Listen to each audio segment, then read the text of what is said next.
प्रभु का धन्यवाद हो कि प्रभु ने हमको और एक अच्छा संगति दिया है। आणि प्रभूच्या नावाला धन्यवाद असो की प्रभूने अजून एक सहभागिता आपल्याला दिलेली आहे। गया हफ्ता जैसे ही सबको पता है कि इज़राइल में एक बहुत बड़ा तुरैया का पर्व वहाँ पर हो गया।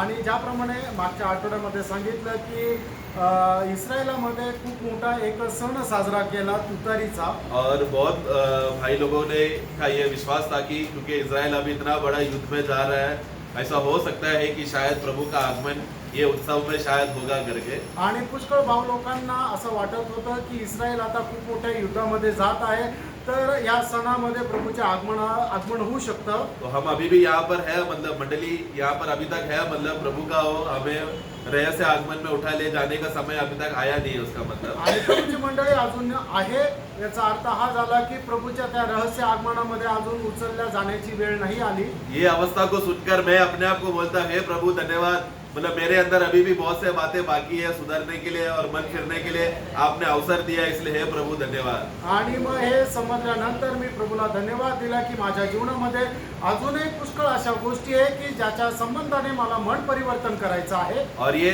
हर एक विश्वासी ये इस मौके का हमें फायदा उठाना है।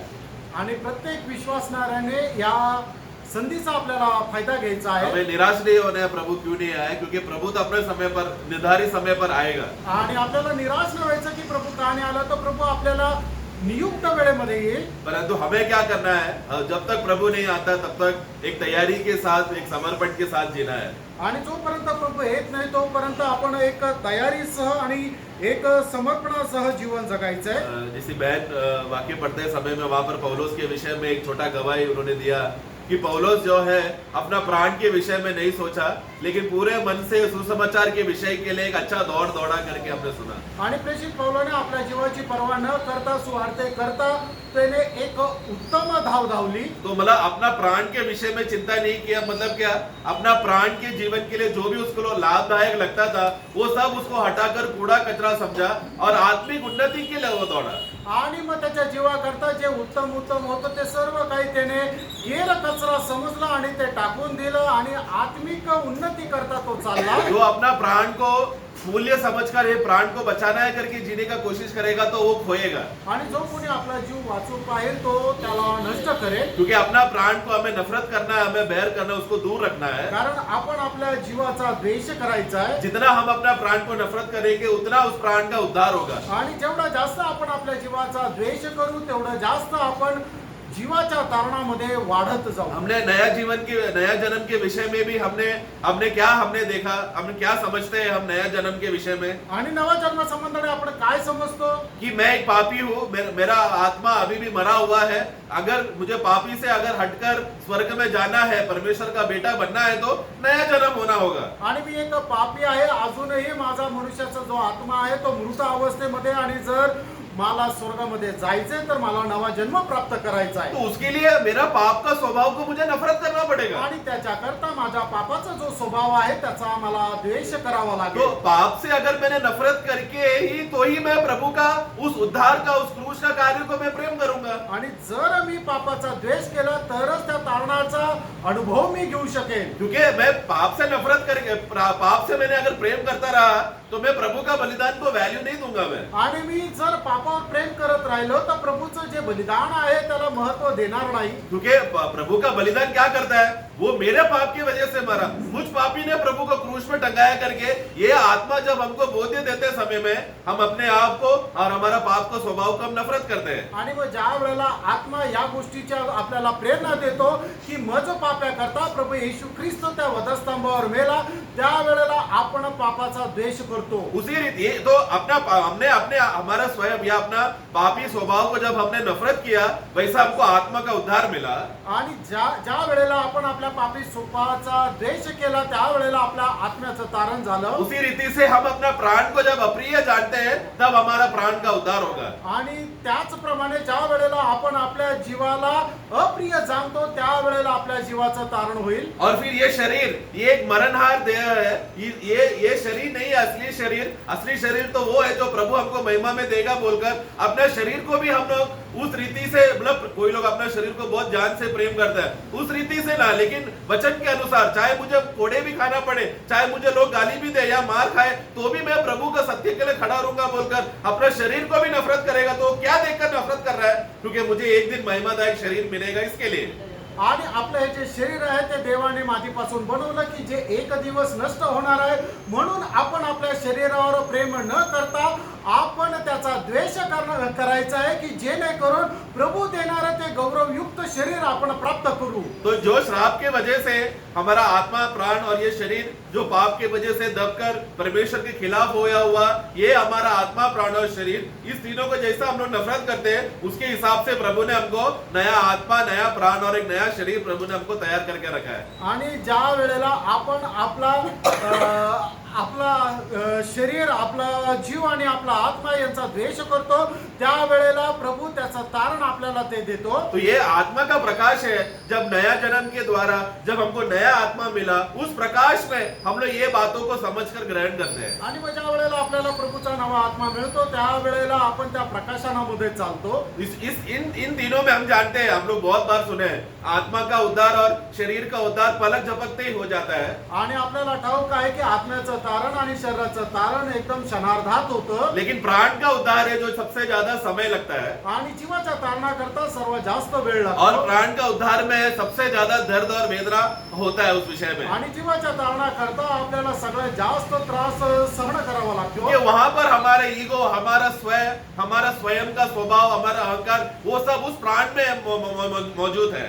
आणि त्याच्यामध्ये आपला जो मीपणा आहे आणि आपला अहंकार जो आहे, अभिमान आहे, ते सर्व त्या जीवाच्या तारणामध्ये आहे. और आज अधिकतर विश्वासी लोग ये फर्क अगर हम लोग नहीं समझ पाए तो वो लोग इस विषय में बहुत कंफ्यूजन आज मसीह दुनिया में हो रहा है. आणि मग याचा फरक जर विश्वासणाऱ्याला जर समजला नाही तर त्याच्यामध्ये खूप एक असं कन्फ्युजन राहील. क्योंकि पवित्र जीवन जीने के लिए सबसे बड़ा रुकावट है हमारा स्वयं. आणि पवित्र जीवन जगण्याकरता आपल्याला सर्वात मोठं अडखळण आहे ते म्हणजे आपला मीपणा. हमारा प्राण अगर सचमुच प्रभु की उपस्थिति में संपूर्ण रीति से अगर समर्पित नहीं है तो उसका प्राण का उद्धार एक रुकावट हो जाएगा. आणि आपला जीव जो आहे तो प्रभु करता संपूर्णरित्या समर्पित नाहीये तर मग त्याच्या तारणाकरता अडखळण होईल. हमने गया हफ्ता हमने देखा था कि बहुत से लोग प्रभु का सत्य के वचन के खिलाफ वो लोग विपरीत बात करते हैं. आणि पुष्कळ लोक देवाच्या सत्य वचनाच्या विरोधामध्ये वेगवेगळा बोलत राहतात. उदाहरण में यानेस और एम्ब्रेस का अपने जीवन को देखा. आणि त्याच्या उदाहरणामध्ये यानेस आणि मेम्ब्रेसच्या संबंधाने आपण पाहिलं. वो लोग प्रभु का वचन के खिलाफ खड़े रहने की वजह से क्या हो गया, फरोन के जीवन में परिवर्तन नहीं हो पाया, उसका हृदय और कठोर होता रहा. आणि मग ते लोक देवाच्या वचनाच्या विरोधामध्ये राहिल्या कारणाने फारोचं मन जे आहे ते मन परिवर्तन झालं नाही. और जितना जितना उसका हृदय कठोर होता रहा, आगे चलकर प्रभु ने उसका हृदय को और कठोर कर दिया. आणि जेवढं जेवढं त्याचं हृदय कठीण होत चाललं नंतर प्रभूने त्याचं हृदय अजून जास्त कठीण केलं. तो इसके लिए प्रियो हमें जब हम आते समय में पहला शुरुआत में प्रभु हमको मौका देगा कि सचमुच हम लोग अपना मन को हम लोग झुकाकर सौम्य मन से वचन को ग्रहण कर नम्र होकर मन फिरते हैं कि नहीं, प्रभु हमको अवसर देता है. आणि प्रभू आपल्याला संधी देतो खरोखर आपण नम्र अंतःकरणाने पापा संबंधाने द्वेष करत प्रभूच्या वचनाचा स्वीकार करतो का नाही याच्या करता प्रभू आपल्याला संधी देत राहतो. लेकिन जितना समय जाते समय में आपने उस समय का सही इस्तेमाल नहीं किया तो अंतिम समय में क्या होगा, प्रभु का वचन क्या कहता है. आणि मग त्या वेळेचा आपण सदुपयोग नाही केला तर मग शेवटच्या काळामध्ये काय होईल, देवाचं वचन काय सांगतं. हम लोग वचन में पढ़ते हैं कि अंतिम समय में परमेश्वर स्वयं ही, दूसरा तिमोथी उसका अध्याय 4 का उसका 3 पढ़ना. दुसरं तिमोथेला पत्र 4 अध्याय त्याचं 3रं वचन. क्योंकि ऐसा समय आएगा हाँ जब लोग खरा उपदेश न सह सकेंगे, हाँ पर कानों के कारण हाँ अपनी अभिलाषाओं के अनुसार हाँ अपने लिए बहुत से उपदेश बटोर लेंगे हाँ और अपने कान सत्य से फेरकर कथा कहानियों पर लगाएंगे. हाँ. और फिर मेरे ख्याल से पहला तिमोथी में है, पहला तिमोथी अध्याय 4, यस 4 का 1 पढ़ना. पहिलं तिमोथेला पत्र 4 अध्याय त्याचं पहिलं वचन वाचा. परंतु आत्मा स्पष्टता से कहता है हाँ कि आने हाँ कितने लोग भरमाने वाली आत्माओं हाँ और दुष्ट आत्माओं की शिक्षा पर मन लगाकर हाँ विश्वास से बहक गए। हाँ, अंतिम समय का ये सबसे बड़ा एक अवस्था है। लवोदिकिया मंडली का अवस्था है, मतलब क्या है? भरमाने वाला आत्मा, दुष्ट आत्मा का शिक्षण में वो लोग बहकर प्रभु का सच्चा वचन से वो लोग दूर हो जाएंगे। आणि शेवटल्या काळाचं चिन्ह हेच आहे की जे फसवणाऱ्याच्या आत्म्याच्या गोष्टीमध्ये ते फसल्या जातील आणि देवाच्या आत्म्यापासून दूर जातील, ज्याप्रमाणे लौकिकेच्या मंडळीचे लोक झाले. अब फिर से दोबारा दूसरा तिमोथी 4:3 पढ़ना। दुसरं तिमोथी त्याचा 4 वचन वाचा. हाँ क्योंकि ऐसा समय आएगा हाँ जब लोग खरा उपदेश न समझ सकेंगे। हाँ, तो देखो अभी आत्मा, दुष्टात्मा ने जब उनको नियंत्रण कर दिया या प्रभु का सच्चा वचन से जब दूर हो जाएगा, उनके सामने जब खरा उपदेश, खरा वचन, प्रभु का पवित्र वचन बोलते समय में वो क्या होगा? उनको सहने नहीं होगा, ये नहीं हमको सुनना है बोलकर वो लोग सच्चा वचन से दूर हो जाएंगे। आणि मग एक व्यक्ती ज्या वेळेला देवाच्या सत्य वचनापासून दूर जातो आणि त्या वेळेला त्याला जर परमेश्वराचं सत्य वचन जर कोणी सांगितलं तर तो त्या वचनाचा द्वेष करतो आणि त्या वचनापासून दूर जातो. प्रियो, ऐसा हालत बोला तो एक बहुत ही बिगड़ा हुआ, गिरा हुआ अवस्था है। ऐसा अवस्थे में हमें नहीं गिरना है, कभी नहीं जाना उस अवस्थे में। आणि अशी जी अवस्था आहे ती खूप पतन पावलेली अवस्था आहे आणि अशा अवस्थेमध्ये आपण कोणीही जाऊ नये. और आज हम लोग दुनिया भर में जो मसीह धर्मों में हम देखते हैं, वो लोग ने क्या करके रखा है? सब मसीह संगठनाओं ने, वो लोग ने अपना अपना वो संगठना को बचाने के लिए, अपना बातों को बचाने के लिए, अपना उपदेश को बचाने के लिए बहुत सा उपदेश, बहुत सा धर्म की बातें बनाकर अपना अपना उपदेश को वो लोग संभालते हैं। आणि पुष्कळ ख्रिस्ती संघटनेने काय केले की त्यांची संघटना वाचवण्याकरता वेगवेगळे जे उपदेश आहे, जे धर्माचे उपदेश आहे ते त्याच्यामध्ये मिळवत गेले. आप लोग को मालूम है पेंटेकोस्ट का उपदेश में बहुत बार यहाँ पर बोला है उस विषय में। आणि पेंटेकोस्टच्या उपदेशा संबंधाने पुष्कळ वेळा या ठिकाणी वो लोग सांगितलं. अभी भी सिखाते हैं कि आत्मा का हमें इंतजार करना पड़ेगा तो ही हमको अभिषेक मिलेगा। आणि ते लोक अजूनही शिकवतात की आपल्याला आत्म्याची वाट पाहायला पाहिजे, तरच आपल्याला अभिषेक भेटेल. परंतु हम वचन से जानते हैं कि नया जन्म के द्वारा हमको उसी समय में आत्मा भी मिला और अभिषेक भी मिला। आणि आपल्याला ठाऊक आहे की ज्या वेळेला आपला नवा जन्म झाला त्याच वेळेला आपल्याला पवित्र आत्म्याचं दानही मिळालं आणि पवित्र आत्म्याचा अभिषेकही झाला. ये सत्य वचन जब उनको बोलते समय में उनको क्या होगा? आणि हे सत्य वचन त्या वेळेला हा. जेव्हा आपण सांगतो त्या वेळेला काय होतं? भाई आप ये सब वचन मत बोलो। आणि हे सगळे वचन तुम्ही नका सांगू. ये वचन, ये क्योंकि सत्य वचन क्या हो गया? उनके अंदर का दुष्ट आत्मा को हिलाने की वजह से उन लोग को सहने नहीं हो पा रहे, क्या बोल रहे हैं? आणि त्यांच्या दुष्ट आत्म्याला हलवल्या कारणाने ते लोक हे वचन ग्रहण करू शकत नाही. क्योंकि वो लोग दुष्ट आत्मा के उपदेशों में वो लोग भटक गए। कारण ते दुष्टात्म्याच्या उपदेशामध्ये भटकून गेले. अन्य भाषा नहीं बोला तो तुम लोग उद्धार नहीं पाए, मतलब आणि तुम्हाला अन्य भाषा येत नाही याचा अर्थ तुमचं तारण झालं नाही. अन्य भाषा हमें मालूम है, वो तो उस जमाने में था, अभी नहीं, अभी उस रीति में, उस संख्या सामर्थ में नहीं, अब तो रुका हुआ अवस्थे में। लेकिन आज जो भी कहता है कि है करके, वो लोग कौन सा भाषा बात कर रहे हैं? वही दुष्टात्मा का भाषा बात कर रहे हैं जिसमें वो भरा हुआ है। आणि आपल्याला ठाऊक आहे की प्रेषितांच्या वेळेला ती अन्य भाषा होती आणि त्याचं कारण सुद्धा होतं, पण आता या वेळेला अन्य भाषेचं कार्य नाहीये, पण अन्य भाषा आज जे लोक बोलतात ते काय आहे की ते दुष्टात्म्याची भाषा बोलतात. इसके लिए वचन का ये सत्य जब उनको सुनाते समय में उन लोगों को सहने नहीं होता। आणि ज्या वेळेला देवाचं हे सत्य वचनाचं प्रकाश त्यांना दिला जातो त्या वेळेला ते ग्रहण करत नाही. तो फिर वो लोग कहाँ जाएंगे? आणि मग त्या वेळेला ते कुठे जातील? वो लोग अपने आप को ऐसे उपदेशकर्ताओं को ढूंढेंगे जो उनको कान का खुजली वाला वचन बोले। आणि मग ते असे उपदेशक शोधतील की जेणेकरून त्यांच्याद्वारे येणारं वचन त्यांच्या कानाकरता चांगलं राहील. लेकिन ये वचन सुनने के द्वारा, सच्चा वचन सुनने के द्वारा वो लोग ने थोड़ा समय निकालकर बाइबल पढ़ा होता, वचन का अगर थोड़ा अभ्यास किया होता, उधर ही का उधर उनको स्वतंत्र मिलता था, एक आजादी मिलता था, छुटकारा मिलता था। आणि मग हे त्यांचं वचन ऐकण्याच्या अगोदर त्यांनी बायबलमध्ये देवाचं वचन काय सांगतं हे जर शोधलं असतं, जाणलं असतं, तर त्याच वेळेला त्यांचं तारण झालं असतं. पौलुस थिस्सलुनीका मंडली से भी एक अच्छा मंडली बरवे के लोग हैं करके प्रेरितों का कार्य 17 अध्याय में वहां पर इन लोगों के बारे में कहता है। प्रेषित त्याच्या 17 अध्यायामध्ये प्रेषित पौल थिस्सलुनीकराच्या मंडळी संबंधाने सांगत आहे. से भी अच्छे लोग हैं करके 10-11 पढ़ना। त्याचं 10 आणि 11 वचन वाचा. उन्होंने तुरंत रात ही रात पौलुस और सिलास को हाँ। बिरिया भेज दिया हाँ। और वे वहां पहुंचकर यहूदियों के आराधनालय में गए। हाँ। ये लोग तो थिस्सलुनीकी के यहूदियों से भले थे। हाँ। और उन्होंने बड़ी लालसा से वचन ग्रहण किया। हाँ। और प्रतिदिन पवित्र शास्त्रों में ढूंढते रहे हाँ। कि ये बातें यो ही है कि नहीं। हाँ, देखो वो लोग पवित्र शास्त्र को वो लोग स्टडी करता था। पौलुस का वो लोग जब वचन उनका आराधनालय में जाकर, यहूदी आराधनालय में जाकर पौलुस जब उनको वचन बांटता था तो ये लोग क्या करते थे, घर जाकर या उनके पास अगर उधर ही तुरंत उनके पास अगर पवित्र शास्त्र का कॉपी होता तो तुरंत वो लोग उस पर चेक करते थे, अरे ये सचमुच है कि नहीं। ऐसा करने की वजह से वो उपदेश उनको बचा लिया। आणि गरीबाचे लोक काय करायचे की ज्या वेळेला प्रेषित पौल वचनाच्या द्वारे शिक्षण देत असे त्यावेळेला ते लोक काय बघायचे की याने सांगितलेले वचन बायबल मध्ये तसंच आहे का नाही हे पडताळायचे। क्योंकि प्रियो यहूदी लोगों के अंदर ऐसा मन भावना, ऐसा मन होना बोला तो बहुत बड़ी बात है। आणि यहूदी लोकांमध्ये अशा प्रकारचं मन राहणं म्हणजे खूप मोठी गोष्ट आहे। क्योंकि उन लोगों ने अपने आप को सब प्रकार का रीत रिवाजों से अपने आप को संभाल के रखा है। इस रीत रिवाज के खिलाफ का कुछ भी बातें अगर बोल दिया तो वो लोग गुस्सा आएगा, वो लोग हत्या करने आएंगे।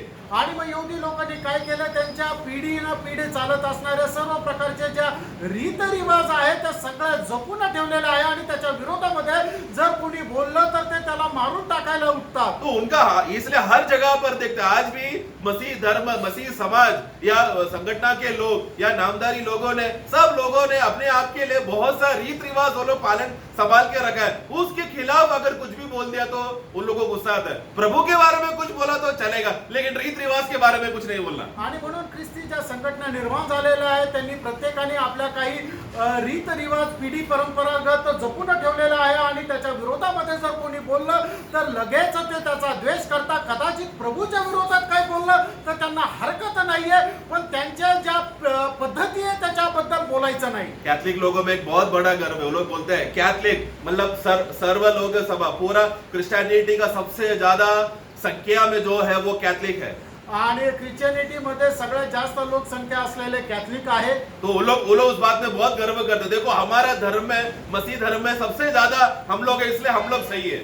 आणि ख्रिस्ती धर्मामध्ये सगळ्यात जास्त आमचे लोक आहे, कैथलिक लोक आहे, म्हणून आम्ही जे आहे ते बरोबर आहोत। एक बार बस इतना बोल दो, तुम्हारा जिस मरियम का तुम सेवा कर रहे हो वो पापी है करके बस इतना बोल दो। आणि तुम्ही फक्त एवढं म्हणा की ज्या मरियमची तुम्ही सेवा करताय ती पापी आहे, बस उनका असली चेहरा आ जाए। आणि मग त्यांचा खरा चेहरा बाहेर। क्यों? क्योंकि उन लोगों ने अपना अपना एक उपदेश, अपना अपना रिवाज को लोग, अपना धर्म को लोगों ने संभाल के रखा है। आणि त्यांनी त्यांचा एक उपदेश जो आहे तो जपून ठेवलेला आहे। ऐसे लोगों को जब खरा वचन देते समय में उन लोगों को सहने नहीं होता, वो लोग उसके विरुद्ध हो जाते हैं और हमसे बलवा करते हैं। आणि मग अशा लोकांना ज्या वेळेला सत्याचा उपदेश दिला जातो त्यावेळेला तो सत्याचा उपदेश ते स्वीकारत नाही आणि आपल्या विरोधामध्ये ते उठतात। देखो ना कितना बड़ा धोखा है आज भी दुनिया भर में चल रहा है। आणि बघा ना केवढा मोठा जी फसगत आहे ते संपूर्ण जगभरामध्ये चालू आहे। एक समय था 500 साल पहले इंग्लिश बाइबल पढ़ना बोला तो गुनाह था, जला दिया जाता था। आणि 500 वर्षापूर्वी जर इंग्लिश बायबल जर कोणी वाचतं तर ती एक खूप मोठा अपराध होता आणि त्याला मग ते लगेच ते बायबल जाळून टाकायचे। सबसे पहला इंग्लिश बाइबल को तर्जुमा करने के लिए जो दिल वहां पर जो मन हुआ, जॉन विक्लिफ करके एक प्रभु का दास को हुआ। आणि सगळ्यात पहिले इंग्लिश मध्ये भाषांतर करण्याचे एक अगुवाई जी झाली ते जॉन विक्लिफ जॉन विक्लिफ या प्रभुच्या दासाला झाली। ये प्रभु का दास ने वो एक खुद का कैथलिक पादरी है, लेकिन वो तो पादरी होकर भी लैटिन बाइबल पढ़कर ये तो वचन जैसा लिखा है वैसा एक कैथलिक लोग नहीं सिखा रहे, पढ़ा रहे बोलकर प्रभु का प्रेरणा मिलकर उसके खिलाफ खड़े होकर उसने प्रभु के लिए सच्चा सेवा किया। आणि मग तो प्रभूचा दास तो कॅथलिकचा एक फादर होता, पण त्याने पाहिलं लॅटिन बायबल वाचला आणि मग त्याला समजलं की प्रभूचं सत्य वचन वेगळं आहे आणि हे लोक जे शिकवतात ते सगळं वेगळं आहे। म्हणूनच त्याने काय केलं की लॅटिन भाषेमधून त्याला इंग्लिश मध्ये भाषांतर केलं। उस समय ऐसा जमाना है जहाँ पर राजा से भी ज्यादा अधिकार पोप को रहता था। आणि त्यावेळची तो काळ असा होता की राजाही पेक्षा मोठा अधिकार जो आहे तो पोपला असायचा। पोप को बस वो मतलब उसने अगर एक सिफारिश कर दिया कि इसको मृत्यु दंड दे दो तो राजा भी उस मृत्यु दंड को बदलने का अधिकार उसके पास नहीं रहेगा। पोप ने बोला तो उसको मृत्यू दंड देना ही पड़ेगा। आणि पोपने हुकूम काढला की याला मरण दंड द्या, तर मग त्याने काढलेल्या हुकुमाच्या विरोधामध्ये राजा सुद्धा जाऊ शकत नव्हता। तो ये विक्लिफ को उस समय में सारा कैथलिक समाज के लोगों को विक्लिफ के ऊपर बहुत गुस्सा था। आणि संबंध कैथलिक समाजाच्या लोकांचा विक्लिफच्या विरोधामध्ये खूप असा रोष होता। उसने बाइबल और बहुत से किताबों को उसने इंग्लिश में तर्जुमा कर सच्चाई क्या है बोलकर उसने लिख के रखा था। आणि मग बायबलचं अधिक अजून जास्त पुस्तकं जे आहे ते त्याने इंग्लिश मध्ये भाषांतर करून लिहून ठेवली होती। और वो उम्र की वजह से उनका मृत्यू हो गया। आणि मग तो वयोवृद्ध होऊन मेले। केले. लेकिन 40 साल तक, उनके मरने के 40 साल तक जो कैथलिक लोगों का गुस्सा ठंडा नहीं हुआ. आणि ते मेल्यानंतर सुद्धा 40 वर्ष कॅथलिक लोकांचा राग जो आहे तो शांत नाही झाला. 40 साल तक वो लोग हर एक विक्लिफ का एक एक चेले को ढूंढ ढूंढ कर वो लोग घर घर में घुसकर उनका परिवार को, उनके सेवकों को, सबको वो लोग ने मार डाला. आणि 40 वर्षापर्यंत विक्लिफचे जे काही सेवक होते, त्याचे शिष्य होते, त्यांना शोधून शोधून त्यांना घरात जाऊन मारून टाकलं. घर घर में घुस के, और उनके पास जितना भी पुस्तक, विक्लिफ ने जो वो पुस्तकें लिखा था, जो बाइबल लिखा था, वो सबको जला दिया. आणि विक्लिफने जी पुस्तकं आणि बायबल लिहिलेली होती ते सर्व त्यांनी जाळून टाकली. उस गांव में जिस गांव में विक्लिफ को गाड़ा गया था, उस गांव का जो बड़ा पादरी है, उसको तभी भी चैन नहीं मिल रहा कि सारा चेले मर गए करके. आणि मग ज्या गावामध्ये विक्लिफला पुरण्यात आलं होतं, त्या गावाचा जो पादरी आहे तरी त्याला असं वाटत नव्हतं की सगळे शिष्य मेले. मतलब मर गया तो भी उसका गुस्सा ठंडा नहीं हो रहा है. आणि सगळे शिष्य मेले तरी त्याचा राग जो आहे तो शांत नाही झाला. देखो 40 साल हो गया तब तक. आणि तोपर्यंत 40 वर्ष ये झाले. पादरी क्या बोलता है मालूम है? आणि हा पादरी काय म्हणतो माहिती उसने उसका सारा सेनाओं को लेकर आकर जहां पर विक्लिफ का लाश गाड़ा गया था, उसको खुदवाया. आणि मग त्याने काय केलं की सर्व सैन्य घेऊन आला आणि ज्या ठिकाणी विक्लिफला पुरण्यात आलं होतं त्या ठिकाणी त्याने खोदलं और उसका वो शव, वो हड्डी जो सब उठाकर जलाया. आणि ते सर्व हाडं काढले आणि जाळले. और उसका उस राख को 5-6 टुकड़ा करके अलग अलग जगहों पे जाके नदी में बहा दिया. आणि त्याची जी राख आहे ते 5-6 वेगवेगळ्या नद्यांमध्ये त्याने ती सोडली. गुस्सा देखो. आणि तो राग बघा. सिर्फ एक गलती उसने किया है जो उनके नजर में है कि उसने बाइबल को इंग्लिश में तर्जुमा किया. आणि फक्त त्यांना असं एकच चूक त्या विक्लिफ संबंधाने वाटली की त्याने लॅटिन भाषेमध्ये असलेलं बायबल इंग्लिश मध्ये भाषांतर उसका केलं. 30-40 ये घटने के 30-40-50 साल के बाद कैसे एक कॉपी एक कैथलिक का पादरी के पास आ गया, एक कॉपी. आणि त्याच्या 40-50 वर्षानंतर त्या बायबलची एक प्रत जी आहे एका कॅथलिक फादरला मिळाली. उसका नाम है जॉन हस. आणि त्याचं नाव आहे जॉन हस. वो हस्क ने जब ये पुस्तक पढ़ा और बाइबल पढ़ा तो उसके जीवन में परिवर्तन आया और उसने रोमन कैथलिक के खिलाफ आवाज उठाया. आणि मग त्या जॉन हसने ज्या वेळेला हे बायबल वाचलं त्या वेळेला त्याच्या जीवनामध्ये परिवर्तन आलं आणि मग कॅथलिक लोकांच्या विरोधामध्ये तो बोलू लागला. और उन्होंने कैथलिक के बड़े बड़े अधिकारियों और बड़े बड़े उनके जो स्कॉलर्स हैं उनको डिबेट में बुलाकर उनको पूछा कि बताओ बाइबल में ऐसा लिखा है, आप लोग क्यों नहीं कर रहे बोलकर वो ओपनली, वो सच्चे मन से वो पूछ रहा है क्योंकि वो चाहता था कि वो लोग भी समझे कि बाइबल में ऐसा लिखा है, आप लोग क्यों गलत शिक्षण दे रहे हो. आणि मग जे कॅथलिक मध्ये जे मोठे मोठे फादरी लोक होते त्यांना बोलवलं आणि मग त्यांच्या सोबत त्यांनी वादविवाद केला की बायबल मध्ये अशा प्रकारे वचन लिहिलेलं आहे, मग तुम्ही ते पालन का नाही करत. बट उसको भी फिर पकड़ के उसको भी जला दिया उन लोगों ने. आणि त्याला सुद्धा पकडलं आणि जाळून और टाकलं. उन्होंने उनका भी लगभग सारा, उन्होंने भी बहुत सारा पुस्तकें लिखा था, वो पुस्तकों को उसी आग में पुस्तकों को जलाया जिस आग में जॉन हस जल रहा था. आणि ज्या अग्नीमध्ये जॉन हसला जाळत होते त्याच अग्नीमध्ये त्यांनी लिहिलेली सर्व पुस्तके टाकून जाळून टाकली. उसमें से एक कॉपी आया मार्टिन लूथर के पास. आणि त्याच्यापैकी एक प्रत मार्टिन लुथरला भेटली. वहां से आया प्रोटेस्टेंट का सबसे बड़ा आंदोलन शुरू हुआ. आणि तेव्हापासून प्रोटेस्टंटचं मोठं आंदोलनाला सुरुवात झाली. कैसा प्रभु ने कार्य किया देखो ना. आणि प्रभूने कसं कार्य केलं बघा. प्रभु ने अपना बाइबल, अपना वचन और अपना खरा उपदेश को कैसे कैसे अंधकार के युग में भी प्रभु ने बचा बचा कर एक एक दासों को इस्तेमाल करके, और आज हम लोग जिस बाइबल को हम लोग गर्व से हम लोग थामे रखे हैं वो इतना बड़ा कष्ट से गुजरा है प्रियो. आणि परमेश्वराने आपलं जे सत्य वचन आहे ते कशा प्रकारे जपून ठेवलं आणि ते जपून राहण्याकरता कशा कशा प्रकारे त्याने आपल्या दासाला नियुक्त केलं आणि त्यांनी कशा प्रकारे या वचनाकरता आपला जीव दिला आणि आज आपल्या हातामध्ये जे प्रत आहे ती अशा प्रकारे या सर्व गोष्टीच्या द्वारे आपल्याला भेटलेली आहे. ये बाइबल भी एक केवल एक किताब है, लेकिन ये किताब भी हजारों साल का कष्ट और उपद्रव और सतावट से गुजरा हुआ और एक परखा हुआ एक पुस्तक है. आणि हे बायबल जे आहे ते एक पुस्तक आहे आणि त्या पुस्तक सुद्धा मिळण्याकरता किंवा बनवण्याकरता हजारो वर्ष हजारो लोकांनी त्रास सहन केले. प्रियो, ये बाइबल अगर इतना कष्ट सह रहा है तो असली वचन जो हमारे हृदय का पट्टी में लिखा हुआ है, हमें कितना अधिक प्रभु का वचन के लिए खड़े रहना है. आणि हे बायबल जर एवढं कष्ट सहन करतं तर जे परमेश्वराचं सत्य वचन जे आपल्या हृदयरूपी पटलावर लिहिलेलं आहे ते आपण किती जास्त कष्ट सहन करायला पाहिजे. ये तो केवल केवल अक्षर है, लेकिन अक्षर का असली आत्मा हमारे मनों में, हृदय में लिखा हुआ है। आणि हे फक्त अक्षर आहे, पण त्याचं खरं प्रतिबिंब जे आहे, खरं रूप जे आहे ते आपल्या हृदयावर लिहिलेलं आहे. इसलिए उस असली और खरा वचन के लिए हमें कितना अधिक प्रभु के उपस्थिति में खड़े रहकर ये संसार में के लोगों के सामने हमें गवाह बनकर सेवा करना है। आणि मग त्या खऱ्या उपदेशाकरता आपण किती सत्यतेने लोकांसमोर सेवा करायची आहे. तो इसके लिए जो सबसे बड़ा रुकावट है, जो रीत रिवाज जो हम लोगों ने हमारे समाज में हम लोग ने बना के रखा है,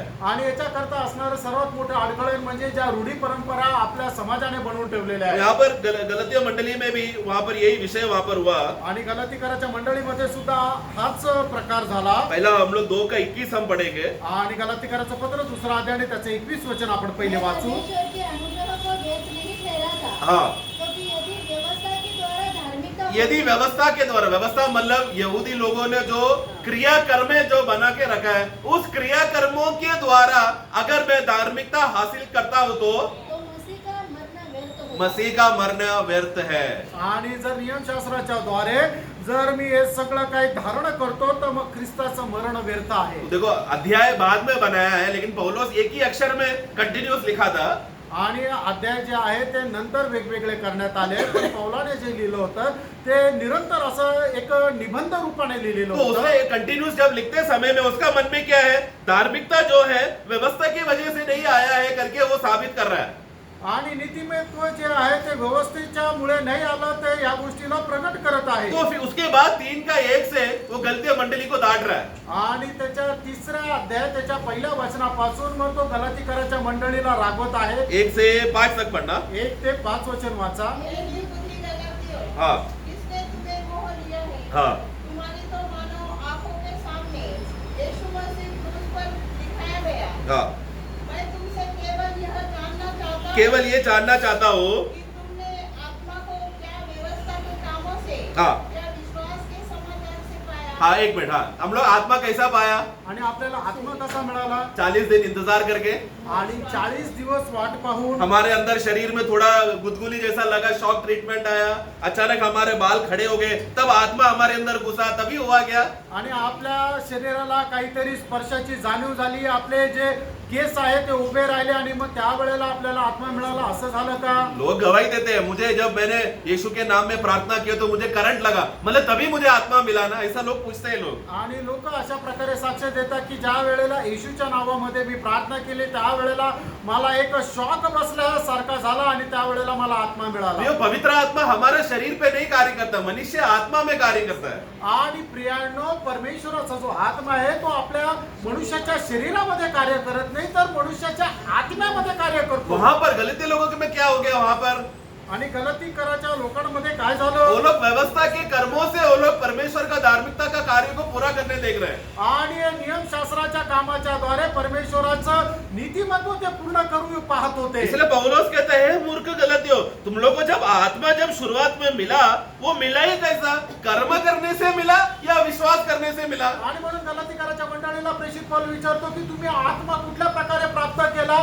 तुम्ही विश्वासाच्या द्वारे प्राप्त केला का कर्माच्या द्वारे प्राप्त केला? वाक्य 2 फिर से पढ़ना। आणि त्याचं दुसरं वचन पुन्हा एकदा वाचा. मैं तुमसे केवल यह जानना चाहता हूँ हाँ कि तुमने आत्मा को हाँ क्या व्यवस्था के कामों से हाँ या विश्वास के समाचार से पाया? हाँ, विश्वास मराठी में पढ़ना, विश्वास के समाचार। तुम्हाला नियमशास्त्रातून कीर्तनने आत्मा मिळाला किंवा विश्वासपूर्वक ऐकण्याकडून मिळाला? हाँ, विश्वास पूर्व, अरे वहां पर हियरिंग ऑफ फेथ है अंग्रेजी में, विश्वास का सुनने से आत्मा मिला क्या? आणि विश्वासाच्या संबंधाने ऐकण्याने तुम्हाला तो मिळाला का?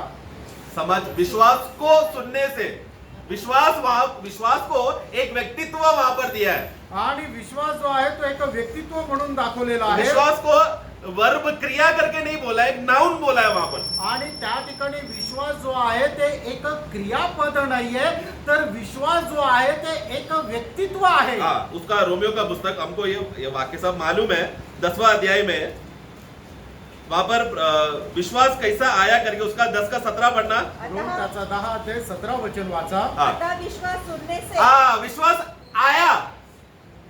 विश्वास को हाथ पैर है क्या?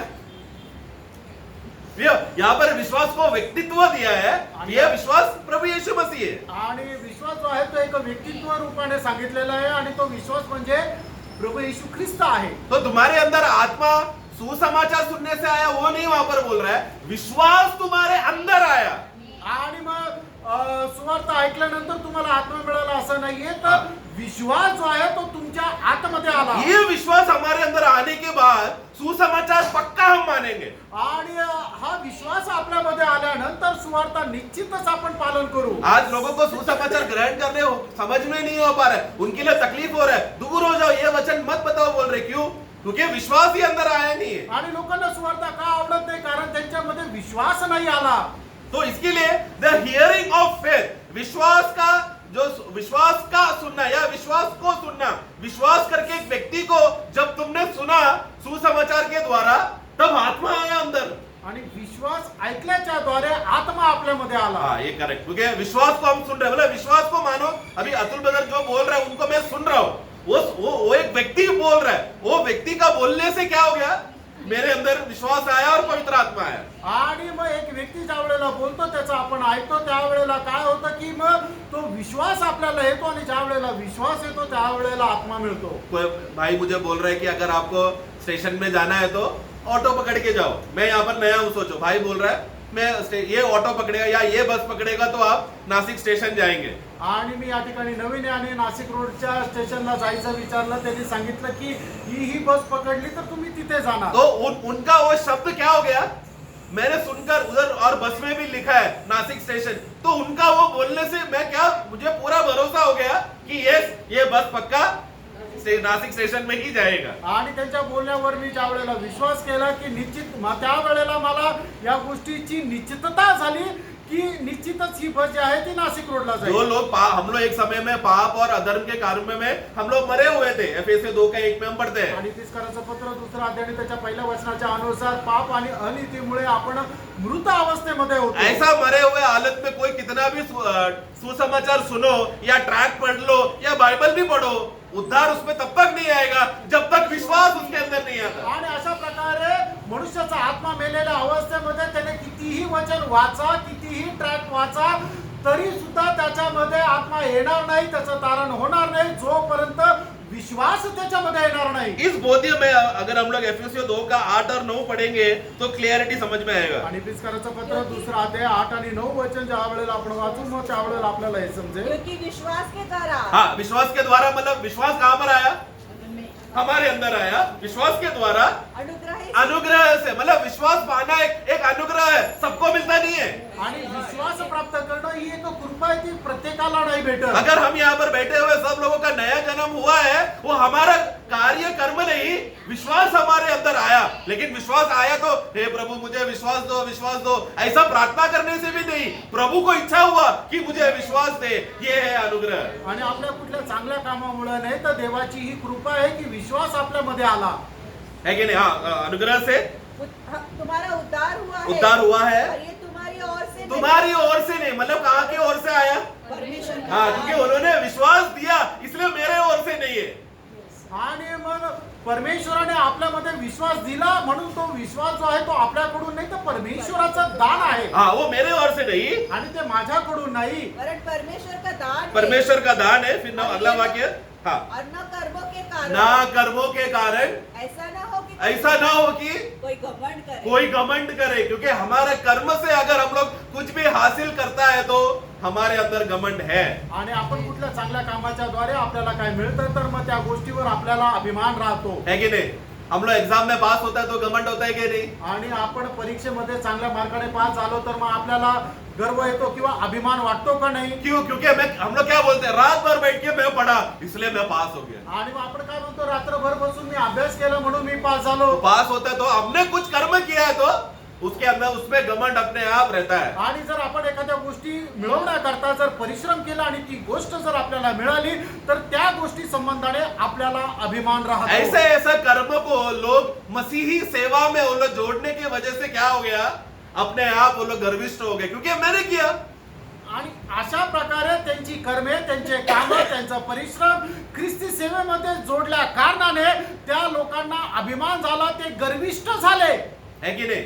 ये एक सत्य बात है प्रियो। आणि इसके लिए हे सत्य आहे प्रिय। इसलिए प्रभु का सेवा में हम करते समय में आत्मा का अच्छा सुने, आवाज हमको क्लियरली स्पष्ट सुनकर समझना है कि सचमुच ये प्रभु का इच्छा है कि नहीं, ये बातों में करने के लिए है करके एक अच्छा विवेक का शुद्धता हमारे अंदर होना बहुत जरूरी है। आणि म्हणून प्रत्येक काम करण्याच्या अगोदर आपण आत्म्यामध्ये प्रभूची ती वाणी प्राप्त करायची आहे। खरोखर हे काम करण्याकरता प्रभूचा आत्मा आपल्याला अनुमती देत आहे का नाही, आणि त्याच्या करता एक शुद्ध असं विवेक मन असलं गरजेचं आहे। हम लोग जो भी सेवा करते हैं प्रभु का महिमा के लिए कर रहे हैं, वो विचार हमारे अंदर है, लेकिन आत्मा ने बोला क्या करने।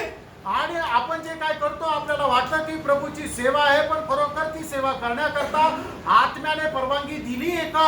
यही गलती के लोगों ने किया। आणि हीच चूक गलती कराच्या लोकांनी केली। उन लोग को पवित्र नया जन्म होने के द्वारा वो लोग ऑलरेडी परमेश्वर की धार्मिकता बन गए, आणि ते नवा जन्माच्या द्वारे ते परमेश्वराचं नीतिमत्व अगोदरच झाले। लेकिन अभी वहां पर यहूदी लोगों ने आकर नया उपदेश देने लगा, नहीं थोड़ा कर्म भी करना पड़ेगा तो ही संपूर्ण धार्मिकता तुम पाओगे करके बोलकर झूठा उपदेश सुसमाचार में मिलाने की वजह से इजराइल उधर गलती लोगों के मंडली के लोगों में क्या हो गया, वो लोग फिर कर्म करने लगे, सेवाएं करने लगे, या शारीरिक कर्म करके उन लोगों को लगा कि अभी तक हम लोग धर्मी हुए नहीं करके। आणि मग यहूदी लोक त्यांच्यामध्ये आले आणि त्यांनी अशा प्रकारे सांगितलं, हो तुमचं तारण तर झालेलं आहे, पण पूर्ण तुम्हाला नीतिमत्व प्राप्त करण्याकरता तुम्हाला चांगले चांगले कामं सुद्धा करावं लागतील, त्याच वेळेला तुम्ही पूर्ण नीतिमत्व प्राप्त कराल। मग त्यावेळेला गलती करायचे लोक काय करायला लागले, ते कर्म करायला लागले, चांगले चांगले कामं करायला लागले, ते पूर्ण परमेश्वराचं नीतिमत्व प्राप्त करण्याकरता। इसलिए पौलुस वहां पर बोल रहा है, तुम्हारे अंदर किसने जादू तो ना किया। 3:1 में क्या लिखा है, गलतियों 3:1। हाँ, इसने तुम्हें मोह लिया है। मोह लिया, मतलब इंग्लिश में लिखा है bewitched you, मराठी में पढ़ना। तुम्ही सत्याचे पालन करू नये म्हणून कोणी तुम्हाला भुरळ घातली आहे।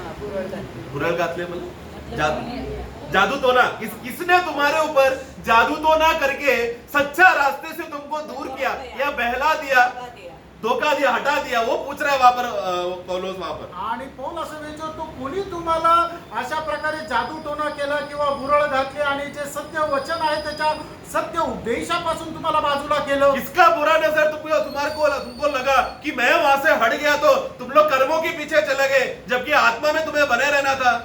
आणि कोणाची ती वाईट नजर तुम्हाला लागली की जेणेकरून मी तुमच्यापासून दूर गेल्यानंतर तुम्ही कर्माच्या पाठीमागे जाऊ लागले। 3:3 त्याचा 3रा अध्याय 3रं वचन, क्या तुम ऐसे क्या तुम लोग ऐसे निर्बुद्धि हो निर्बुद्धि हो गए हो क्या। कि आत्मा की रीति पर आरंभ करके हाँ देखो, आत्मा के अनुसार हमने जो भी काम शुरू किया, मतलब नया जन्म आत्मा में हुआ, प्राण का आत्मा का उद्धार जो आत्मा में शुरू हुआ है, उसी के बाद को प्राण का उद्धार का आगे बढ़ने के लिए भी किसका मदद चाहिए, यही आत्मा जो हमारे अंदर आया है उसका मदद चाहिए। आणि आपलं जे तारण झालेलं आहे ते आत्म्याचं तारण त्या आत्मा आपल्यामध्ये आल्याच्या द्वारे झाले, आणि आपल्या जीवाच्या तारणाकरता सुद्धा आत्म्याची गरज आहे। ये आत्मा क्यों आया, आणि आत्मा का मिळाला, हम लोग को वो पूर्णता संपूर्णता में पहुंचाने के लिए ना। आणि आपल्याला त्या परिपूर्णतेपर्यंत पोहोचवण्याकरता। तो हम लोग के अंदर जब प्रभु का जीवन आने की वजह से परमेश्वर की नजर में हम लोग ऑलरेडी संपूर्ण हो चुके हैं, आणि परमेश्वराचं ते जीवन आपल्यामध्ये आल्यानंतर परमेश्वराच्या दृष्टीने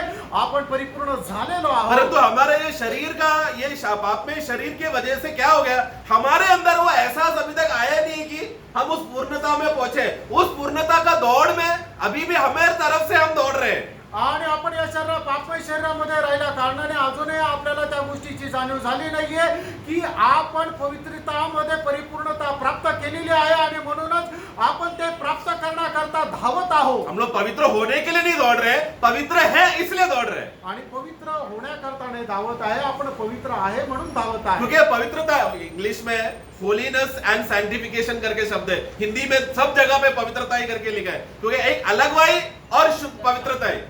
प्रभु ने हमको पवित्रता के लिए रखा है, लेकिन हमें उसके लिए क्या करना पड़ेगा, अलग वाई जीवन जीना पड़ेगा, तो ही हम लोग उस मुकाम में पहुंच रहे हैं जो प्रभु ने हमको ऑलरेडी संभाल के रखा है।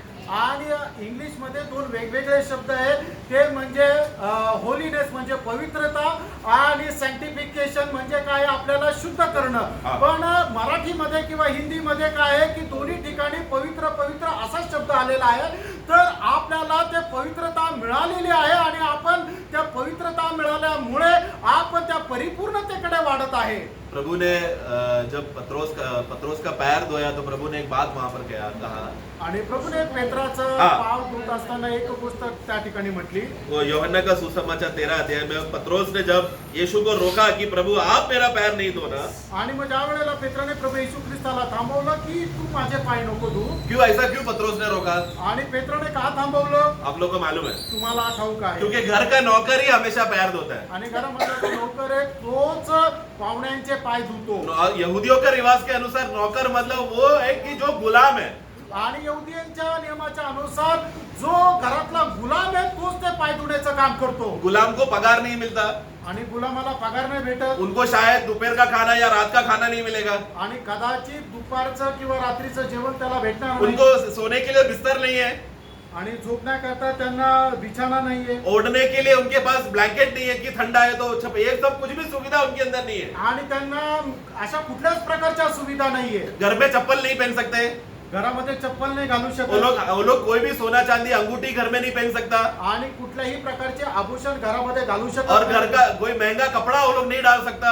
आणि ते चांगल्या प्रतीचे कपडे परिधान नाही करू शकत. जो गोनी उनको मालिक ने पहला दिन दिया वही गोनी को धो धोकर फटते रहेगा तो भी चलेगा, नंगा है तो भी चलेगा, उसी को संभाल के पहना, गोनी को पहनना है उन लोग. आणि मग जे गुणपाठ मालकाने दिलेलं आहे ते शेवटपर्यंत तेच गुणपाठ वापरायचे. ते खराब झालं तर तेच धुवायचे पण तेच वापरायचे. वहां पर मैं कल्चर में बता रहा हूं उन लोग का.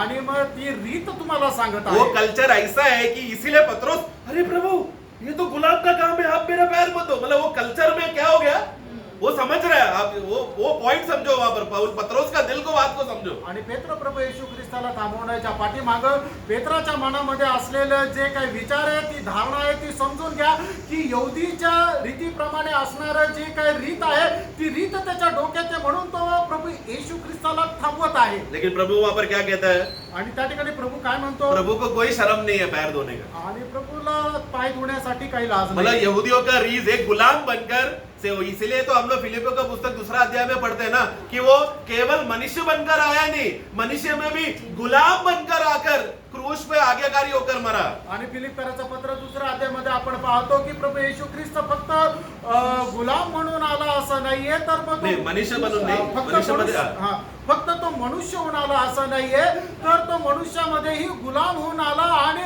सगळ्यात पापी मरण म्हणजे ते वधस्तंभाचं मरण त्याने आपल्यासाठी सहन केलं. गुलाम मतलब सबसे नीचा जाती है. आणि गुलाम म्हणजे सर्व कनिष्ठ अशी जात आहे. मतलब हमारा भारत देश में अछूत जाति बोला तो सबसे नीचे गिरा हुआ जाति, उनके साथ हम लोग अछूत लोगों के साथ हम बैठते नहीं. हमारा भारतीय कल्चर के अनुसार हम लोग नहीं बैठते, ऐसा गुलाम के साथ कोई बैठकर खाना नहीं खाता. आणि भारतीय नियमांच्या अनुसार जे अच्युत जातीचे लोक आहेत ते सगळ्यात घृणित असं आहे, त्यांच्यासोबत कोणी संगती करत नाही.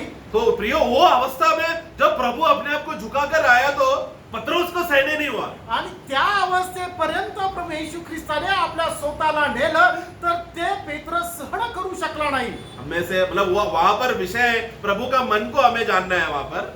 आणि त्या ठिकाणी प्रभूचं मन आपल्याला जाणायचंय. क्योंकि उस समय में सारे चेले लोग झगड़ा कर रहे थे कि हम में से बड़ा कौन है. आणि त्यावेळेला सर्व शिष्य लोक भांडण करत होते की आपल्यापैकी मोठा कोण आहे. प्रभु कहता है कि जो अपने आप को बड़ा होना चाहता है तो सबसे पहला छोटा बनो. आणि प्रभू असं म्हणतो की जो कोणी आपल्याला मोठा करू पाहतो त्याने सगळ्यात पहिले आपल्याला सगळ्यांचा दास गुलाम तो बनवायचा. सबसे छोटा मतलब सबसे पहला गुलाम बनो. आणि सगळ्यात पहिले आपण गुलाम और बनायचं. वो एक ऐसा सेवा वहां पर करना, आणि एक अशी सेवा त्या ठिकाणी वहां पर करायची. उसका 7 और 8.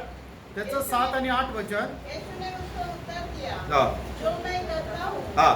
तुम उसे अभी नहीं जानते. देखो वहां प्रभु एक आत्मिक भेद वहां पर समझाना चाहता है कि मैं अभी जो कर रहा हूं वो तुम लोग नहीं समझोगे. आणि त्या ठिकाणी प्रभू एक आत्मिक रहस्य सांगत आहे की मी जे आता करत आहे ते तुम्हाला नाही समजणार. हाँ. परंतु इसके बाद समझेगा. बट थोड़ी देर का क्योंकि आत्मा आएगा ये सब बातें समझाएगा. आणि आत्मा येईल आणि मग या सर्व गोष्टी तुम्हाला सांगेल. हाँ. पतरस ने उससे कहा, हाँ. तू मेरे पाँव कभी न धोने पाएगा. हाँ. यह सुनकर यीशु ने उससे कहा, हाँ. यदि मैं तुझे न धोऊं हाँ.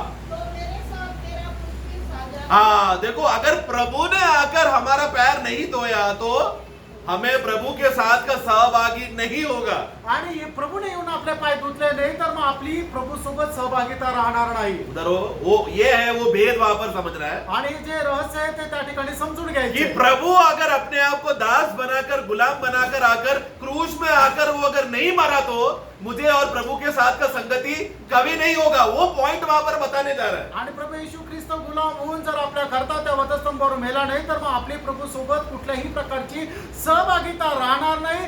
हा मुद्दा या ठिकाणी प्रभु पेत्राला समजून सांगत आगे आहे. उसके बाद प्रभु वहां पर कहते तो फिर पतरस क्या कर रहा है, अपना भक्ति दिखाकर क्या बोल रहा है, ज्यादा ओवर भक्ति दिखाकर बोल रहा है, ऐसा तो प्रभु मेरा सिर भी धो लो.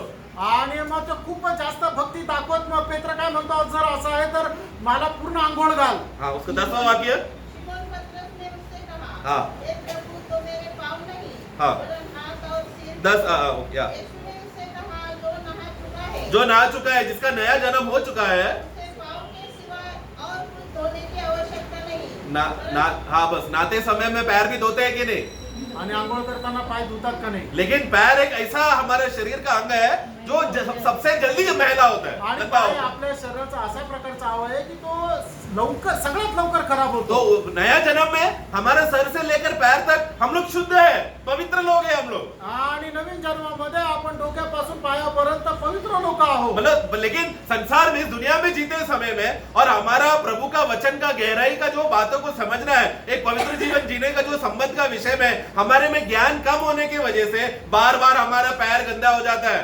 आणि एक पवित्र जीवन जगत असताना पवित्र जीवना संबंधाने ज्ञान कमी असल्या कारणाने वारंवार आपले पाय जे आहे ते खराब होत राहतात. इसलिए कोई नहीं, पहला यूहन्ना में कहता है, पहला अध्याय में, कोई ऐसा नहीं कहना कि मुझ में पाप नहीं है. जो ऐसा कहता है वो परमेश्वर को असत्य बनाता है. आणि असं कोणी म्हणू नये की माझ्या ठाई पाप नाही. जो कोणी असं म्हणतो तो परमेश्वराला खोटा ठरवतो. क्योंकि नया जन्म होने के बाद भी पैर गंदे होने का अवसर आ सकता है. हम लोग भटक सकते हैं, संसार में जा सकते हैं, गिर सकते हैं. आणि आपला नवा जन्म झालेला असताना नंतरही आपले पाय खराब होऊ शकतात. आपल्याद्वारे पाप होऊ शकतो. आपण जगामध्ये भटकू शकतो. तो बाकी उधर के 12 चेले लोगों ने भटक गए वो लोग. आणि 12 शिष्य ते भटकले. क्या किस आधार पर भटके वो लोग? आणि कुठल्या आधारावर ते भटकले? कि मैं प्रभु के दाहिने और मैं बैठूंगा, सबसे बड़ा चेलों में मैं हूं करके प्रभु के सामने वो लोग कंपटीशन करके अपने आप को बड़ा करने के वजह से प्रभु ने जो क्रूस का रास्ता जो उनको बताया उससे वो लोग दूर हो गए. आणि मग ते काय करू लागले की प्रभू या शिष्यांमध्ये सगळ्यात मोठा शिष्य मी आहे म्हणून प्रभूच्या उजवीकडे मी बसेल, अशा प्रकारे ते एकमेकांमध्ये वादविवाद करू लागले. ऐसा करने की वजह से क्या हो गया, प्रभु के साथ का सहभागिता से वो लोग दूर होते जा रहे हैं. आणि असं केल्याच्या द्वारे प्रभू सोबत असणारी जी सहभागिता आहे त्याच्यापासून ते दूर जात क्योंकि प्रभु का सहभागिता का और संगति का खासियत क्या है, अपने आप को झुकाते रहे, बड़ा नहीं करना. आणि प्रभू सोबत असणारी जी सहभागिता आहे त्याचं एक मोठं वैशिष्ट्य काय आहे की असा व्यक्ती स्वतःला प्रभू प्रमाणे नम्र नम्र नम्र करत तो राहील. जो काम हमने आत्मा में हमने शुरू किया, वो आत्मा का काम शुरू किया, मतलब किसने करवाया हमारे अंदर? हाँ, मतलब किया, मतलब प्रभु ने आकर हमको पूरा स्नान करवाया. आणि प्रभूने येऊन आपल्याला संपूर्ण आंघोळ घातली. हम लोग ने खुद से नहीं नहाया प्रियो, आणि आपण स्वतःहून नाही आंघोळ घातली. क्योंकि मरे हुए लोग नहा सकते हैं क्या? आणि जे मेलेले ते आंघोळ करू शकता का? मरा हुआ आदमी अपना दुर्गंध को सुनकर बोलेगा, अरे मुझ में बहुत बदबू हो रहा है, ऐसा एक मरा हुआ आदमी बोलेगा क्या? मेलेला मनुष्य असं म्हणेल की माझा खूप वास येतोय. एक मरा हुआ आदमी बोलेगा क्या मैं पापी हूँ? एक मेलेला मनुष्य म्हणेल का मी पापी आहे. लेकिन आत्मा आकर बोलेगा तू पापी है. आत्मा येऊन म्हणेल की मी पापी आहे. तब विश्वास हमारे अंदर आएगा, तब मैं बोलूंगा हाँ मैं पापी हूँ. आणि त्यावेळेला विश्वास आपल्या आतमध्ये येईल आणि मग त्यावेळेला आपण या गोष्टीची मान्यता देऊ की मी पापी आहे. इसलिए विश्वास प्रभु का वचन को सुनने से आता है. आणि म्हणून विश्वास कसा येतो? देवाचं वचन ऐकल्याच्या हमारे द्वारे. जीवन में जब भी हम लोग बाइबल स्टडी करते हैं, हम लोग प्रभु का वचन सुनने आए हैं. आणि मग ज्या वेळेला आपण बायबल स्टडी करता येतो त्यावेळेला ते परमेश्वराचं वचन ऐकण्याकरता इसलिए येतो. प्रभु ने कहा मैं जब जाने के बाद तुम लोग आपस में क्या करना? संगती करणार. हाँ, मतलब यहाँ पर हमने अभी यूहन्ना 13 में पढ़ा है, यहूदी रिवाज के अनुसार उन लोग को एक दूसरे का पैर धोना था. आणि मग या ठिकाणी प्रभू येशू ख्रिस्ताने सांगितलं मी गेल्यानंतर तुम्हीही असंच करा. मतलब म्हणजे क्या? एकमेकाचे पाय धुवा. मतलब क्या, मैं बड़ा हूं करके ऐसा स्वभाव नहीं करना. मी मोठा असा स्वभाव राहू नये. ये सब बातें बोलने के बाद युदास जाने के बाद प्रभु फिर एक नया आज्ञा वहां पर देता है. आणि हे सर्व गेल्यानंतर यहूदा तिथून निघून गेल्यानंतर प्रभू एक नवीन आज्ञा हमने देतो. उसके लिए ये चारों सुसमाचार साथ में पढ़ेगा तो मालूम पड़ेगा कि युदास इस्करियोत वहां पर नहीं था. उसका 2 मिनट में ले रहा हूं. तुम मुझे पूर्व प्रभु का करते हो। उसका 30 हाँ 26 में वहां पर यूदास इस्करियोत के या यूहन्ना में है 26 से 30 तक पढ़ेगा तो यूदास इस्करियोत रोटी लेकर फिर चला गया। आणि मग त्याचं योहान त्याचा 13 अध्याय 26 ते 31 वचनापर्यंत जर आपण पाहिलं तर मग यहूदा इस्करियोत जो आहे ते भाकर खाल्ल्यानंतर निघून गेला. तो वहां पर जो यहूदी धर्म का जो भी विषय था वो वहां पर हटने के बाद अभी वहां पर सिर्फ मंडली वहां पर बैठा है। आणि मग यहूदी धर्माचा जो काय रीत होती ती सर्व बाजूला गेल्यानंतर त्या ठिकाणी फक्त यहूदी आहे. अभी वहां पर मंडली का रीत आते समय में 34 में प्रभु एक नया आज्ञा देता है। आणि त्याच्या 34 वचनामध्ये प्रभू येशू ख्रिस्त त्यांना एक नवीन आज्ञा देत आहे. पण ना एक नई आज्ञा देता हूँ हाँ कि तुम एक दूसरे से प्रेम रखो। बस बस बस बस ये किसका नया आज्ञा है? आणि नवीन आज्ञा कोणाची आहे? पुराना आज्ञा बनता था। आणि जुन्या आज्ञा काय होती? वो अपने परमेश्वर से नहीं नहीं नहीं ये प्रियो हम लोग बाइबल का वो 13 अध्याय का कॉन्टेक्स्ट से नहीं हटना। प्रभु वहां पर 13 अध्याय में ही तुम लोग एक दूसरे का पैर धोना करके बोला ना, तो वो पुराना आज्ञा है, वो पुराना नियम का आज्ञा है। जब नया नियम स्थापना किया तो प्रभु क्या बोला? तुम लोग कर्म में नहीं प्रेम में तुम लोग एक दूसरे का सेवा करना। आणि मग प्रभूने पहिली आज्ञा काय दिली होती? जुनी आज्ञा काय दिली होती की ज्याप्रमाणे मी तुमचे पाय धुतले त्याचप्रमाणे तुम्हीही एकमेकांचे पाय धुवा. पण नवीन मंडळीमध्ये आल्यानंतर प्रभूने नवीन आज्ञा दिली की तुम्ही कर्माच्या द्वारे नाही तर तुम्ही एकमेकावर प्रेम करत जा, ही नवीन आज्ञा दिली. क्योंकि प्रेम क्या करता है? संपूर्णता है, सब बात में पूर्णता लाता है। आणि प्रेम जे आहे ते सर्व गोष्टीची पूर्तता आहे. उसमें पैर धोना गलत नहीं है, आज भी पैर धो लिया बोल के कुछ गलत नहीं कर रहे हैं आप। आणि आजही आपण पाय धुतले म्हणजे चुकीचं केलं असं नाहीये. लेकिन पहला कोरिन्थी 13 अध्याय याद करके पैर धोना। आणि पहिले करंथीकराचं पत्र 13 अध्याय हे आठवण करत तुम्ही पाय धुवा. यदि मैंने किसी का पैर धोया लेकिन प्रेम नहीं तो आणि जर मी कोणाचे पाय धुतले आणि माझं जर त्याच्यावर प्रेम नाही तर, हम लोग एक दूसरे को प्रेस लौट दिया लेकिन प्रेम नहीं है तो आणि एकमेकांना आपण प्रेस लॉर्ड दिलं आणि जर प्रेम नाही तर, सब बातों में प्रेम, आणि सर्व गोष्टीमध्ये प्रेम. क्योंकि प्रेम संपूर्णता है। कारण प्रेम जे आहे ती परिपूर्णता आहे. उस प्रेम का इसलिए प्रभु कटोरा लेकर का ये नया नियम का वाचा है जो मैं तुम लोगों को देता हूँ, जिसमें पूरा प्रेम भरा हुआ है। कटोरा घेऊन प्रभूने म्हटलं की हे नवीन कराराचं रक्त आहे की हे जे तुमच्यासाठी सांडलं जात इसलिए आहे. पौलुस को बहुत बुरा लगा, इसलिए वो गुस्से में बोल रहा है, हे मूर्ख। किसी को मूर्ख बोलना बोला तो कोई छोटी मतलब उतना हर्ट, उतना दुख हुआ पौलुस को, इसके लिए उसको मूर्ख गलातियों बोलना पड़ा। आणि मग ज्या वेळेला पौलाने पाहिलं की गलातीकराचे लोक पुन्हा कर्माच्या पाठीमागे जाऊ लागले त्या वेळेला पौलाला खूप दुःख झालं आणि आवेशाने त्यांना म्हटलं, हे मूर्ख गलात्यांनो, जो बात प्रभु ने इतना मेहनत करके, प्रभु ने कष्ट सहकर, खून पसीना बहाकर, बलिदान होकर हमें मेहनत करके नए नियम में लाया, तुम लोग वापस पुराने नियम में जा रहे हो। आणि प्रभूने एवढं कष्ट दुःख सहन यातना सहन करत आपल्याला त्याने आपल्याकरता त्याने आपला प्राण दिला आणि आपल्याला नवीन करारामध्ये घेऊन आले, त्यावेळेला ते पुन्हा त्या जुन्या करारामध्ये जात आहे. एक लास्ट वाक्य गलातियों 3:4 गलातीकराचं पत्र 3 अध्याय त्याचं 4 वचन. क्या तुमने इतना दुख व्यर्थ उठाया, हाँ परंतु कदाचित व्यर्थ नहीं। कि मैंने तुम्हारे लिए 4 वचन. गलातीकराचं पत्र 3 अध्याय 4 वचन. 3 और 4 पढ़ना साथ में। क्या तुम ऐसे निश्चित हो हाँ कि आत्मा के रीति पर आरोप करके अब शरीर के रीति पर अंत करोगे? हाँ क्या तुमने इतना दुख व्यर्थ नहीं उठाया? हाँ, तुम लोगों ने मतलब वहां पर मैं जो सोचा वो नहीं है, या उसका अध्याय 4 वो 4 में सॉरी उसका 4 का 11 गलातीकराचं पत्र 4 अध्याय 11 मैं वचन. तुम्हारे विषय में डरता हूँ मैं तुम्हारे विषय में डरता हूँ। कि ऐसा न हो हाँ। कि जो परिश्रम मैंने तुम्हारे लिए किया है हाँ। वह व्यर्थ ठहरे। हाँ मतलब पौलुस ने गलती मंडली के लिए जो परिश्रम किया वो बोझ पौलुस के अंदर क्यों आया? क्योंकि यीशु ने हमारे लिए परिश्रम किया था।